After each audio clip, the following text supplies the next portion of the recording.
ഐക്യരാഷ്ട്രസഭയുടെ രക്ഷാസമിതിയിലെ താൽക്കാലിക അംഗമായി ഇന്ത്യ വീണ്ടും തിരഞ്ഞെടുക്കപ്പെട്ടു. എത്രാമത്തെ തവണയാണ് ഇന്ത്യ ഇതിലേക്ക് തിരഞ്ഞെടുക്കപ്പെട്ടത്? 8ാം തവണ. ഐക്യരാഷ്ട്രസഭയുടെ രക്ഷാസമിതിയിലെ താൽക്കാലിക അംഗമായി ഇന്ത്യ വീണ്ടും തിരഞ്ഞെടുക്കപ്പെട്ടു. എത്രാമത്തെ തവണയാണ് ഇന്ത്യ ഇതിലേക്ക് തിരഞ്ഞെടുക്കപ്പെട്ടത്? 8ാം തവണ. 2 വർഷമാണ് താൽക്കാലിക അംഗങ്ങളുടെ കാലാവധി. 2011-12 കാലത്താണ് ഒടുവിൽ ഇന്ത്യ താൽക്കാലിക അംഗമായി പ്രവർത്തിച്ചത്. 5 സ്ഥിരാംഗങ്ങൾ ഉൾപ്പെടെ 15 അംഗങ്ങളാണ് രക്ഷാസമിതിയിലുള്ളത്. USA, UK, Russia, China, France എന്നിവയാണ് സ്ഥിരാംഗങ്ങൾ. ഇന്ത്യക്കൊപ്പം അയർലൻഡ്, മെക്സിക്കോ, നോർവേ എന്നീ രാജ്യങ്ങളും രക്ഷാസമിതിയിലേക്ക് താൽക്കാലിക അംഗങ്ങളായി തിരഞ്ഞെടുക്കപ്പെട്ടു. ഐക്യരാഷ്ട്രസഭയുടെ രക്ഷാസമിതിയിലെ താൽക്കാലിക അംഗമായി ഇന്ത്യ വീണ്ടും തിരഞ്ഞെടുക്കപ്പെട്ടത് 8ാം തവണയാണ്. എത്ര വർഷമാണ് ഇതിന്റെ കാലാവധി? 2 വർഷമാണ്. താൽക്കാലിക അംഗങ്ങളുടെ കാലാവധി 2 വർഷമാണ്. ഇന്ത്യൻ പ്രദേശങ്ങൾ തങ്ങളുടേതായി അടയാളപ്പെടുത്തിയ പുതിയ രാഷ്ട്രീയ ഭൂപടം ഭരണഘടനയുടെ ഭാഗമാക്കാൻ തീരുമാനിച്ച രാജ്യമാണ് നേപ്പാൾ. ഇന്ത്യൻ പ്രദേശങ്ങൾ തങ്ങളുടേതായി അടയാളപ്പെടുത്തിയ പുതിയ രാഷ്ട്രീയ ഭൂപടം ഭരണഘടനയുടെ ഭാഗമാക്കാൻ തീരുമാനിച്ച രാജ്യമാണ് നേപ്പാൾ. നേപ്പാൾ പാർലമെന്റിന്റെ ഇരുസഭകളായ ജനപ്രതിനിധി സഭയും ദേശീയ അസംബ്ലിയും പാസാക്കിയ ബിൽ പ്രസിഡന്റ് ഒപ്പുവച്ചതോടെ നിയമമായി മാറി. Federal democratic republic of Nepal എന്നാണ് രാജ്യത്തിന്റെ ഔദ്യോഗിക നാമം. ഇന്ത്യൻ പ്രദേശങ്ങൾ തങ്ങളുടേതായി അടയാളപ്പെടുത്തിയ പുതിയ രാഷ്ട്രീയ ഭൂപടം ഭരണഘടനയുടെ ഭാഗമാക്കാൻ തീരുമാനിച്ച രാജ്യമാണ് നേപ്പാൾ.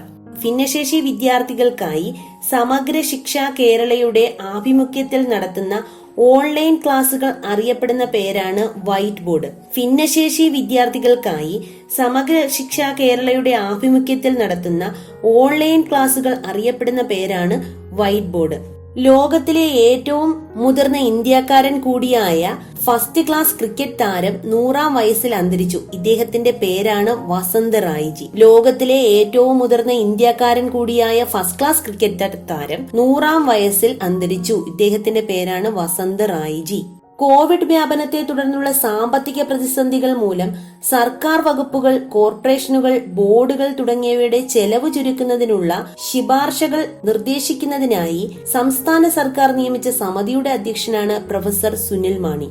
കേണൽ ഉൾപ്പെടെ 20 ഇന്ത്യൻ സൈനികർ വീരമൃത്യു വരിച്ച ഇന്തോ ചൈന അതിർത്തി സംഘർഷം നടന്ന പ്രദേശമാണ് ഗാൽവാൻ താഴ്വര. ലഡാക്കിലെ ഗാൽവാൻ താഴ്വരയിലാണ് കേണൽ ഉൾപ്പെടെ 20 ഇന്ത്യൻ സൈനികർ വീരമൃത്യു വരിച്ച ഇന്തോ ചൈന അതിർത്തി സംഘർഷം നടന്ന പ്രദേശം. ഇന്തോ ചൈന അതിർത്തി സംഘർഷം നടന്ന പ്രദേശമാണ് ഗാൽവാൻ താഴ്വര, ലഡാക്കിലെ ഗാൽവാൻ താഴ്വര. ചൈനീസ് സേനയുടെ പേരാണ് പീപ്പിൾസ് ലിബറേഷൻ ആർമി. ചൈനീസ് സേനയുടെ പേരാണ് പീപ്പിൾസ് ലിബറേഷൻ ആർമി. കോവിഡ് ബാധിതരുടെ പരിചരണത്തിനായി രൂപകൽപ്പന ചെയ്ത റോബോട്ട് തിരുവനന്തപുരം ജനറൽ ആശുപത്രിയിൽ സേവനം ആരംഭിക്കുന്നു. ഇതിന്റെ പേരാണ് ലിനി റോബോട്ട്. കോവിഡ് ബാധിതരുടെ പരിചരണത്തിനായി രൂപകൽപ്പന ചെയ്ത റോബോട്ട് തിരുവനന്തപുരം ജനറൽ ആശുപത്രിയിൽ സേവനം ആരംഭിക്കുന്നു. ഇതിന്റെ പേരാണ് ലിനി റോബോട്ട്. നിപ്പ വാർഡിൽ ജോലി ചെയ്യുന്നതിനിടെ കോഴിക്കോട്ട് രോഗബാധിതയായി മരണപ്പെട്ട നഴ്സ് ലിനിയുടെ പേരാണ് നൽകിയിരിക്കുന്നത്. അടുത്തിടെ സ്വയം ജീവനൊടുക്കിയ ബോളിവുഡ് നടന്റെ പേരാണ് സുശാന്ത് സിംഗ് രജപുത്ത്. അടുത്തിടെ സ്വയം ജീവനൊടുക്കിയ ബോളിവുഡ് നടനാരാണ്? സുശാന്ത് സിംഗ് രജപുത്ത്. ക്രിക്കറ്റ് താരം മഹേന്ദ്ര സിംഗ് ധോണിയുടെ ജീവിതകഥ പ്രതിപാദിക്കുന്ന നീരജ് പാണ്ഡെ സംവിധാനം ചെയ്ത MS Dhoni the untold story ഉൾപ്പെടെയുള്ള സിനിമകളിൽ അഭിനയിച്ചിട്ടുണ്ട്. സുരക്ഷാ സേനാംഗങ്ങളുടെയും പോലീസിന്റെയും യൂണിഫോം, ഹെൽമറ്റ്, ലാത്തി തുടങ്ങിയവ അണുവിമുക്തമാക്കുന്നതിനായി പ്രതിരോധ ഗവേഷണ വികസന കേന്ദ്രം വികസിപ്പിച്ച ഉപകരണമാണ് ജെർമി ക്ലീൻ. സുരക്ഷാ സേനകളുടെയും പോലീസിന്റെയും യൂണിഫോം, ഹെൽമറ്റ്, ലാത്തി തുടങ്ങിയവ അണുവിമുക്തമാക്കുന്നതിനായി പ്രതിരോധ ഗവേഷണ വികസന കേന്ദ്രം വികസിപ്പിച്ച ഉപകരണമാണ് ജെർമി ക്ലീൻ. കേരള ഹോക്കിയുടെ ദ്രോണാചാര്യർ എന്ന് വിശേഷിപ്പിക്കപ്പെടുന്ന ഹോക്കി പരിശീലകൻ R. ശ്രീധർ ഷേണായി. കേരള ഹോക്കിയുടെ ദ്രോണാചാര്യൻ എന്ന് വിശേഷിപ്പിക്കപ്പെടുന്ന ഹോക്കി പരിശീലകനാണ് R. ശ്രീധർ ഷേണായി. വാർത്താ പ്രാധാന്യം നേടിയ എ ബേണിംഗ് എന്ന നോവൽ രചിച്ചത് മേഘ മജുംദാർ ആണ്. മേഘ മജുംദാർ ആണ് വാർത്താ പ്രാധാന്യം നേടിയ എ ബേണിംഗ് എന്ന നോവൽ രചിച്ചത്.